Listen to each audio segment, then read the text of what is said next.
My dear friends, welcome to with English class. ਤਾਂ ਅੱਜ ਦੀ class ਦੇ ਵਿੱਚ ਮੈਂ ਇੱਕ ਅਜਿਹੀ ਵੀਡੀਓ ਲੈ ਕੇ ਆਇਆ ਤੁਹਾਡੇ ਲਈ ਜਿਹਦੇ ਨਾਲ ਤੁਹਾਡੇ ਸਾਰੇ ਤਰ੍ਹਾਂ ਦੇ ਡਾਊਟਸ, ਮੈਂ ਕਿਹਾ ਜੀ ਹਰ ਇੱਕ ਤਰ੍ਹਾਂ ਦਾ ਡਾਊਟ ਤੁਹਾਡਾ ਕਲੀਅਰ ਹੋ ਜਾਏਗਾ।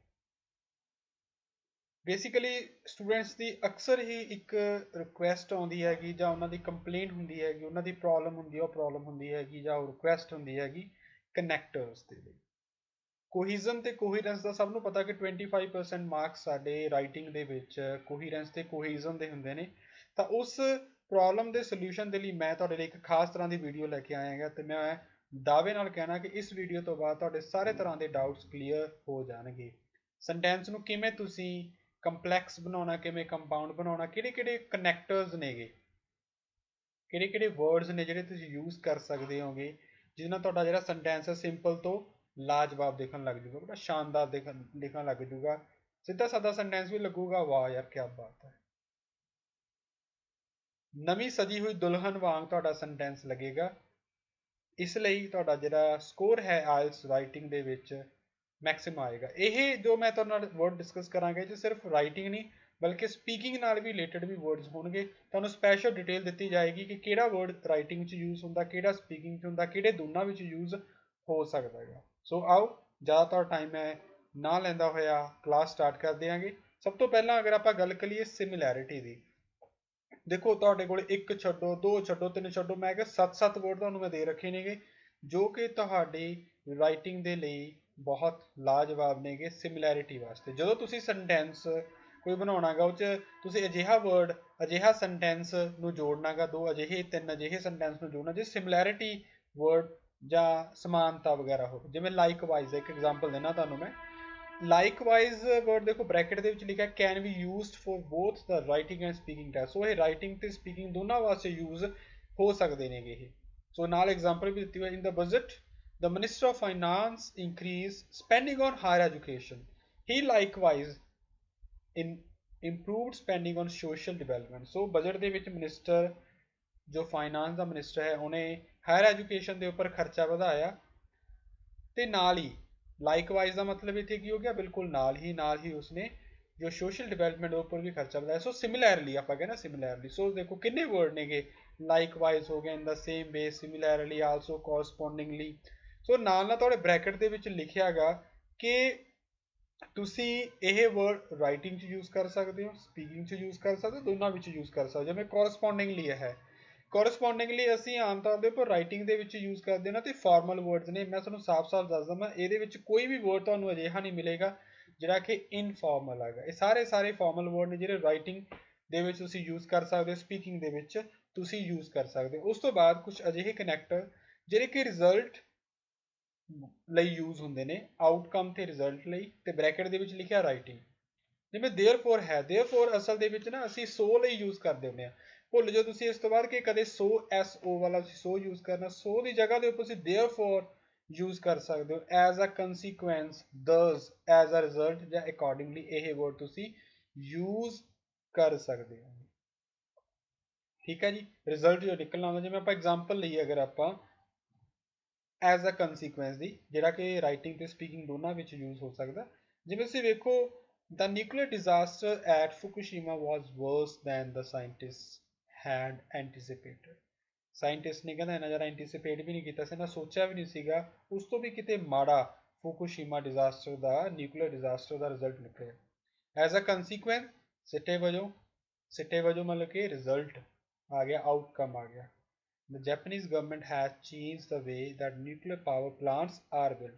So ਸਿੱਟੇ ਵਜੋਂ ਉਹਨਾਂ ਨੇ ਕੀ ਕੀਤਾ, ਜਿਹੜੇ ਜੈਪਨੀਜ਼ ਦੀ ਸਰਕਾਰ ਆ ਉਹਨਾਂ ਨੇ ਵੀ ਰਸਤਾ ਬਦਲਿਆ, ਤਰੀਕਾ ਬਦਲਿਆ ਤੇ ਨਿਊਕਲੀਅਰ ਪਾਵਰ ਪਲਾਂਟ ਬਣਾਉਣ ਲੱਗ ਗਏ। ਠੀਕ ਆ ਜੀ। ਸੋ ਇਹ ਸੀਗਾ ਸਾਡਾ ਇੱਕ ਕਨੈਕਟਰ ਜਿਹੜੇ ਕਿ ਰਿਜ਼ਲਟ ਵਾਸਤੇ ਦੱਸਦੇ ਨੇਗੇ। ਜੋ ਅਸੀਂ ਇਸ ਤੋਂ ਪਹਿਲਾਂ ਵਾਲੀ ਕਲਾਸ ਲਗਾਈ ਸੀ ਮੈਂ ਤੁਹਾਨੂੰ ਇੱਕ ਜਸਟ ਆਈਡੀਆ ਦਿੱਤਾ ਸੀਗਾ ਕਿ ਕਿਸ ਤਰ੍ਹਾਂ ਦੀ ਸਟਰਕਚਰਸ ਹੁੰਦੇ ਨੇਗੇ। ਅੱਜ ਇਸ ਕਲਾਸ ਦੇ ਵਿੱਚ ਮੈਂ ਤੁਹਾਡੇ ਲਈ ਮੈਂ ਕਿਹਾ ਜਿਵੇਂ ਕਹ ਲਓ ਕਿ ਗਾਗਰ ਦੇ ਵਿੱਚ ਸੱਗ ਭਰ ਕੇ ਰੱਖ ਦਿੱਤਾ। ਤੁਹਾਨੂੰ ਥੋੜੇ ਟਾਈਮ ਦੇ ਵਿੱਚ 10 ਮਿੰਟ ਦੇ ਵਿੱਚ ਹੀ ਤੁਹਾਨੂੰ ਅਜਿਹਾ ਕੁਝ ਮਿਲ ਜਾਏਗਾ ਜਿਹੜਾ ਕਿ ਤੁਹਾਨੂੰ ਹਮੇਸ਼ਾ ਤੁਹਾਡੇ ਕੰਮ ਆਏਗਾ। ਹੁਣ ਤੁਹਾਡੇ ਉੱਪਰ ਡਿਪੈਂਡ ਕਰਦਾ ਕਿ ਤੁਸੀਂ ਕਿਵੇਂ ਇਸ ਚੀਜ਼ ਨੂੰ ਯੂਜ਼ ਕਰਦੇ ਹੋਗੇ। ਓਕੇ ਹਾਂਜੀ।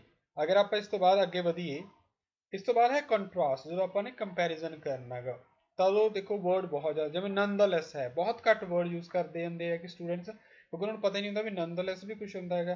ਪਰ ਹਾਂ ਇਹਨੂੰ ਆਪਾਂ ਯੂਜ਼ ਕਰਾਂਗੇ। ਜਿਵੇਂ humans only use on average about 10% of there brain. ਸੱਚੀ ਗੱਲ ਹੈ, ਇੱਕ ਇਨਸਾਨ ਕਹਿੰਦਾ ਇੱਕ ਆਮ ਤੌਰ ਦੇ ਉੱਪਰ ਔਸਤਨ 10% ਆਪਣਾ ਦਿਮਾਗ ਯੂਜ਼ ਕਰਦਾ। They are nonetheless able to compute huge amounts of data.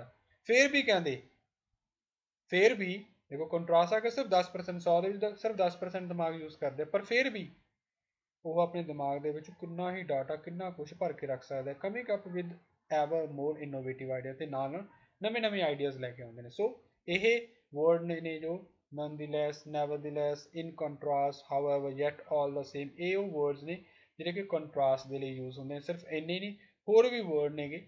So contrast ਜਾਂ ਕੰਪੈਰੀਜ਼ਨ, ਮੈਂ ਤੁਹਾਨੂੰ ਦੱਸਦਾ, ਮੈਂ ਰਾਈਟਿੰਗ ਟਾਸਕ 1 ਦੇ ਵਿੱਚ ਵੀ ਬਹੁਤ ਜ਼ਿਆਦਾ ਕੰਪੈਰੀਜ਼ਨ ਹੁੰਦਾ ਹੈਗਾ, ਉਹ 'ਚ ਕੰਪੈਰੀਜ਼ਨ ਹੁੰਦਾ ਹੀ ਹੁੰਦਾ ਹੈਗਾ, ਤੇ ਰਾਈਟਿੰਗ ਟਾਸਕ 2 ਦੇ ਵਿੱਚ ਵੀ ਸਾਨੂੰ ਕਈ ਵਾਰ ਲੋਡ ਪੈ ਜਾਂਦੀ ਹੈ ਕਿ ਤਾਂ ਵਰਡ ਤੁਹਾਡੇ ਕੋਲੇ ਬਹੁਤ ਜ਼ਿਆਦਾ ਨੇਗੇ। ਜਿਹੜਾ ਤੁਹਾਨੂੰ ਠੀਕ ਲੱਗਦਾ, ਸਾਰੇ ਯਾਦ ਕਰਨ ਦੀ ਲੋੜ ਨਹੀਂ ਹੈਗੀ, ਸਿਰਫ ਤੁਸੀਂ 2 ਜਾਂ 3 ਵਰਡ ਸਿਲੈਕਟ ਕਰ ਲੈਣੇ। ਜੇ ਕੰਪੈਰੀਜ਼ਨ ਕਰਨਾ ਪੈ ਜੇ ਮੈਂ ਇਹ ਯੂਜ਼ ਕਰਨਾਗਾ, ਅਗਰ ਮੈਨੂੰ ਸਿਮਿਲੈਰਿਟੀ ਦੀ ਗੱਲ ਆ ਗਈ ਤਾਂ ਮੈਂ ਇਹ ਯੂਜ਼ ਕਰੂੰ, ਜੇ ਮੈਨੂੰ ਸੀਕੁਐਂਸ ਦੀ ਗੱਲ ਆ ਗਈ ਤਾਂ ਮੈਂ ਇਹ ਸੀਕੁਐਂਸ ਯੂਜ਼ ਕरूँ। ਤਾਂ ਸੀਕੁਐਂਸ ਦੀ ਗੱਲ ਕਰੀਏ ਤਾਂ ਸੀਕੁਐਂਸ ਵਾਸਤੇ ਬਾਹਲਾ ਕੁਝ ਕਰਨ ਦੀ ਲੋੜ ਨਹੀਂ, ਤੁਸੀਂ ਇੱਕ ਸੀਕੁਐਂਸ ਯੂਜ਼ ਕਰੋ। ਜਿਵੇਂ ਫਰਸਟ ਵਰਡ ਯੂਜ਼ ਕਰ, ਫਰਸਟਲੀ, ਸੈਕਿੰਡ ਜਾਂ secondly, at the first place, at the second place ਹੈ, ਇਨ ਦਾ ਥਰਡ ਪਲੇਸ, ਸਾਰਾ ਕੁਝ ਤੁਹਾਡੇ ਕੋਲ ਲਿਖਿਆ ਹੋਇਆ। Last, lastly, last of all. ਪਰ ਮੈਂ ਇੱਕ ਗੱਲ ਤੁਹਾਨੂੰ ਸਮਝਾ ਦਵਾਂ ਇੱਥੇ, ਇੱਕ ਨਾ ਆਮ ਤੌਰ ਦੇ ਉੱਪਰ ਆਪਾਂ ਸਪੀਕਿੰਗ 'ਚ ਯੂਜ਼ ਕਰਦੇ ਹਾਂ last but not the least.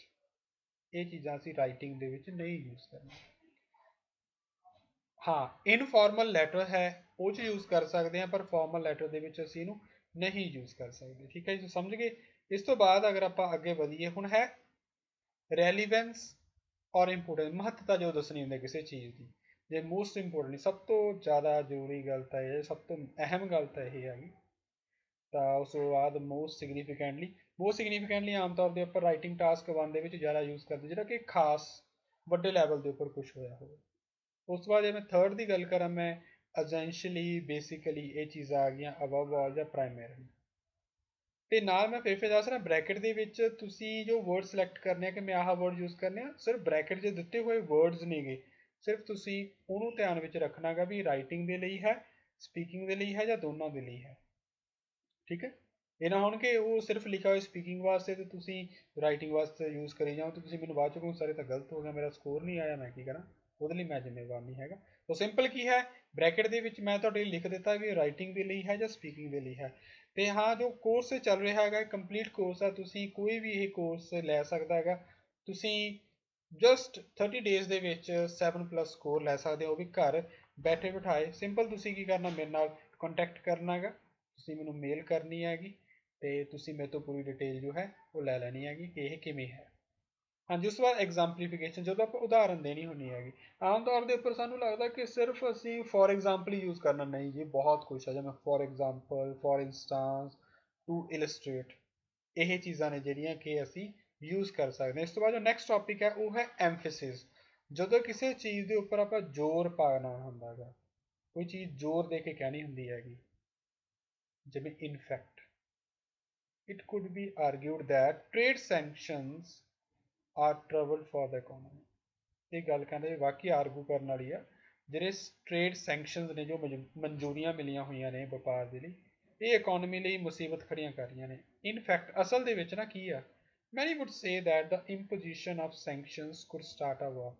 ਬਹੁਤ ਲੋਕਾਂ ਦਾ ਕਹਿਣਾ ਹੈ ਜਿਹੜੀ ਇਹ ਇੰਪੋਜੀਸ਼ਨ ਹੈ ਸੈਂਕਸ਼ਨ ਦੀ ਮਨਜ਼ੂਰੀ ਦੀ, ਲੜਾਈ ਵੀ ਲੱਗ ਸਕਦੀ ਹੈ। ਸੋ ਜਦੋਂ ਚੀਜ਼ ਨਾ ਆਪਾਂ ਕੋਈ ਜ਼ੋਰ ਦੇ ਕੇ ਕਹਿਣੀ ਹੁੰਦੀ ਆ, ਉਦੋਂ ਆਪਾਂ in fact, actually, as a matter of fact, indeed ਕਰ ਸਕਦੇ। ਦੇਖੋ ਇਹਦੇ ਵਿੱਚ ਨਾ ਮੈਂ ਤੁਹਾਨੂੰ ਸਿੰਪਲੀਫਾਈ ਕਰਨ ਦੇ ਲਈ ਹਰ ਇੱਕ ਚੀਜ਼ ਦਿੱਤੀ ਹੈਗੀ। ਮੇਰੇ ਕਹਿਣ ਦਾ ਮਤਲਬ ਇਹ ਹੈਗਾ ਕਿ ਤੁਹਾਨੂੰ ਐਗਜ਼ਾਮਪਲ ਵੀ ਦਿੱਤੀ ਹੋਈ ਹੈ, ਵੀ ਸਿਰਫ ਤੁਹਾਨੂੰ ਵਰਡ ਨਹੀਂ ਦਿੱਤੇ ਹੋਏ ਵੀ ਤੁਸੀਂ ਸਿਰਫ ਵਰਡ ਦੇਖੋ ਤੇ ਵਰਡ ਨੂੰ ਤੁਸੀਂ ਕਨਫਿਊਜ਼ ਹੋ ਜਾਵੋ ਕਿ ਮੈਂ ਯੂਜ਼ ਕਿਵੇਂ ਕਰਾਂ। ਨਹੀਂ, ਮੈਂ ਉਹਦੇ ਲਈ ਤੁਹਾਡੇ ਲਈ ਐਗਜ਼ਾਮਪਲ ਵੀ ਦਿੱਤੀਆਂ ਨੇਗੀਆਂ, ਤੇ ਉਹਨੂੰ ਹੋਰ ਸਿੰਪਲੀਫਾਈ ਕਰਨ ਦੇ ਲਈ, ਕਲੀਅਰ ਕਰਨ ਦੇ ਲਈ ਬ੍ਰੈਕਟ 'ਚ ਲਿਖਿਆ ਕਿ ਰਾਈਟਿੰਗ ਦੇ ਲਈ ਹੈ, ਸਪੀਕਿੰਗ ਦੇ ਲਈ ਹੈ, ਜਾਂ ਦੋਨਾਂ ਲਈ ਹੈ। ਉਸ ਤੋਂ ਬਾਅਦ ਲਾਸਟਲੀ ਆਪਾਂ ਗੱਲ ਕਰਦੇ ਜਦੋਂ ਆਪਾਂ ਰਿਜ਼ਲਟ ਕੱਢਣਾ ਹੁੰਦਾ ਹੈਗਾ, ਕਨਕਲੂਜਨ ਜਾਂ ਸਮਰਾਈਜ਼ ਕਰਨਾ ਹੁੰਦਾ, ਤਾਂ ਆਪਾਂ ਇਨ ਸਮਰੀ, ਟੂ ਸਮ ਅਪ। ਦੇਖੋ ਇਹ ਨਾ ਫਾਰਮਲ ਕੀ ਹੈ, ਇਨ ਸਮਰੀ ਹੈ, ਜਿਵੇਂ ਫਾਰਮਲ, ਟੂ ਸਮ ਅਪ ਦੋਨਾਂ ਵਿੱਚ ਯੂਜ਼ ਹੋ ਸਕਦਾ, ਫਾਰਮਲ ਦੇ ਲਈ ਵੀ, ਇਨਫਾਰਮਲ ਲਈ ਵੀ। ਪਰ ਜਿਹੜੀ ਇਨ ਕਨਕਲੂਜਨ ਹੈ, ਜਿਹੜਾ ਅਕੈਡਮਿਕ ਜੋ ਰਿਟਨ ਇੰਗਲਿਸ਼ ਹੈਗੀ ਅਕੈਡਮਿਕ, ਆਪਾਂ ਰਾਈਟਿੰਗ ਟਾਸਕ 2 ਕਰਦੇ ਹਾਂ, ਉਹਦੇ ਵਿੱਚ ਆਪਾਂ ਕਨਕਲੂਜਨ ਯੂਜ਼ ਕਰਦੇ ਹਾਂ, ਜਾਂ ਟੂ ਕਨਕਲੂਡ, ਜਾਂ ਰੱਖਿਓ ਇਨ ਕਨਕਲੂਜਨ ਜਾਂ ਟੂ ਕਨਕਲੂਡ, ਜਾਂ ਇਨ ਬਰੀਫ ਵੀ ਆਪਾਂ ਯੂਜ਼ ਕਰ ਸਕਦੇ ਹਾਂ, ਆਲ ਇਨ ਆਲ। ਪਰ ਇਹ ਸਾਰਾ ਕੁਝ ਕੀ ਹੈ, ਇਹ ਸਪੀਕਿੰਗ ਲਈ ਹੀ ਹੈ। ਸੋ ਇਹ ਸੀਗਾ ਸਾਡਾ ਅੱਜ ਦਾ ਜੋ ਟਾਸਕ, ਜਿਹਦੇ ਵਿੱਚ ਕਿ ਅਸੀਂ ਕਨੈਕਟਰ ਕੀਤੇ ਨੇਗੇ ਜੋ ਤੁਹਾਡੇ ਰਾਈਟਿੰਗ ਤੇ ਸਪੀਕਿੰਗ ਨੂੰ 4 ਚੰਦ ਲਗਾ ਦੇਣਗੇ, ਤੁਹਾਡੀ ਰਾਈਟਿੰਗ ਤੇ ਸਪੀਕਿੰਗ ਨੂੰ ਬੜਾ ਸ਼ਾਨਦਾਰ ਬਣਾ ਦੇਣਗੇ। ਤੇ ਤੁਹਾਡਾ ਜਿਹੜਾ 25% ਮਾਰਕ ਮਿਲਣਾ, ਤੁਹਾਨੂੰ 25% ਸਕੋਰ ਮਿਲਣਾਗਾ, ਉਹਨੂੰ ਮੈਕਸਿਮਾਈਜ਼ ਕਰਨ ਦੇ ਲਈ ਅੱਜ ਦੀ ਕਲਾਸ ਤੁਹਾਡੇ ਲਈ ਹਮੇਸ਼ਾ ਕੰਮ ਦੀ ਰਹੇਗੀ। ਮੈਨੂੰ ਉਮੀਦ ਹੈ ਤੁਹਾਨੂੰ ਇਹ ਚੀਜ਼ ਸਮਝ ਆਈ। ਜੋ ਵੀ ਤੁਹਾਡਾ ਡਾਊਟ ਹੋਇਆ ਤਾਂ ਤੁਸੀਂ ਕਮੈਂਟ ਕਰਕੇ ਮੇਰੇ ਨਾਲ ਕਲੀਅਰ ਕਰ ਸਕਦੇ ਹੋ, ਕਿਉਂਕਿ ਡਾਊਟ ਆਪਣੇ ਤੱਕ ਨਹੀਂ ਰੱਖਣਾ, ਡਾਊਟ ਸਾਰੇ ਮੇਰੇ ਨੇਗੇ, ਠੀਕ ਹੈ ਜੀ। ਤੁਹਾਡੇ ਡਾਊਟ ਮੇਰੇ ਨੇਗੇ, ਤੁਹਾਡੀ ਪ੍ਰੋਬਲਮ ਮੇਰੀ ਪ੍ਰੋਬਲਮ ਹੈ, ਇਸ ਲਈ ਜੋ ਵੀ ਤੁਹਾਡਾ ਡਾਊਟ ਹੈ, ਪ੍ਰੋਬਲਮ ਹੈ, ਤੁਸੀਂ ਮੇਰੇ ਨਾਲ ਸ਼ੇਅਰ ਕਰਨੀ ਹੈ। ਸੋ ਇਹ ਕਲਾਸ ਕੰਪਲੀਟ ਹੁੰਦੀ ਹੈ ਜੀ, ਮਿਲਦੇ ਹਾਂ ਜੀ ਆਪਾਂ ਨੈਕਸਟ ਕਲਾਸ ਦੇ ਵਿੱਚ। Till then all the best.